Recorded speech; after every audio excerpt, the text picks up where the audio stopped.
حضرت بریدہ رضی اللہ عنہ بیان کرتے ہیں، کسی آدمی نے نماز کے اوقات کے بارے میں رسول اللہ صلی اللہ علیہ وآلہ وسلم سے دریافت کیا تو آپ صلی اللہ علیہ وآلہ وسلم نے اسے فرمایا، تم 2 دن ہمارے ساتھ نماز پڑھو۔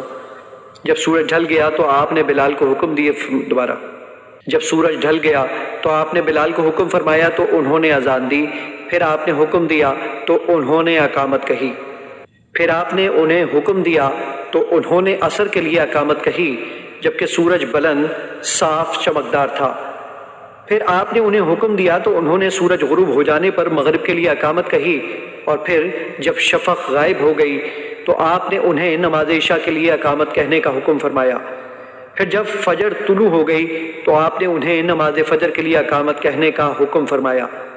دوسرے روز آپ نے انہیں ظہر کو ٹھنڈا کرنے کا حکم فرمایا تو انہوں نے اسے خوب مؤخر کیا۔ آپ نے عصر پڑھی جبکہ سورج بلند تھا، آپ نے گزشتہ روز سے اسے مؤخر کیا۔ آپ نے شفق غائب ہو جانے سے پہلے مغرب پڑھی اور تہائی رات گزر جانے کے بعد عشاء پڑھی، اور طلوع فجر کے روشن ہو جانے پر پڑھی۔